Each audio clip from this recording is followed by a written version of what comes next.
আসসালামু আলাইকুম। আজকে আমি খুবই সহজ এবং মজাদার একটা বাচ্চাদের জন্য টিফিন রেসিপি শেয়ার করব। আশা করি রেসিপিটা আপনাদের অনেক ভালো লাগবে। তো প্রথমেই আমি একটা মিক্সিং বলে 2টা ডিম নিয়ে নিচ্ছি।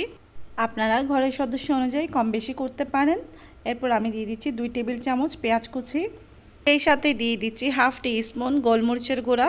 যেহেতু আমি বাচ্চাদের জন্য করব তাই আমি কাঁচামরিচ কুচি দিচ্ছি না, আপনারা চাইলে কাঁচামরিচ কুচি দিতে পারেন। এরপর দিয়ে দিচ্ছি আমি 1 টেবিল স্পুন টমেটো কেচাপ।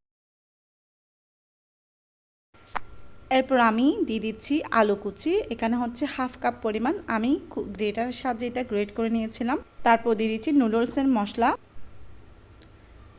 এরপর আমি এখানে দিয়ে দিচ্ছি স্বাদ অনুযায়ী লবণ। লবণটা একটু বুঝিয়ে দিবেন যেহেতু নুডলসের মশলাতে লবণ থাকে। এখন আমি এখানে 1 প্যাকেট নুডলস সিদ্ধ করে পানি ঝরিয়ে এখানে দিয়ে দিচ্ছি। এখন এগুলো খুব ভালো করে মিশিয়ে নিচ্ছি। তো দেখতে পাচ্ছেন আমার এগুলো মেশানো হয়ে গেছে। এখন আমি চুলায় একটা প্যান বসিয়ে দিচ্ছি। প্যানটা গরম হলে এর মধ্যে আমি 2 টেবিল চামচ রান্নার রেগুলার তেল দিয়ে দিচ্ছি। চেষ্টা করবেন বড় কোনো প্যান নিতে, এতে করে নুডলসের মিশ্রণটা সব দিকে খুব ভালো করে ছড়িয়ে গোল করা যাবে। তো আমি এর মধ্যে নুডলসের মিশ্রণটা দিয়ে দিয়েছি। এখন আমি খুন্তির সাহায্যে চারিদিক ছড়িয়ে দিচ্ছি।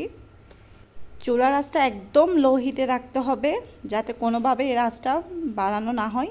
এখন ঢাকনা দিয়ে ঢেকে আমি 6 থেকে 7 মিনিট এটা ভেজে নেব। তো এটা এতটাই শক্ত হয়ে গিয়েছে যে এটা আসলে উল্টানোর জন্য কোনো প্লেট লাগবে না।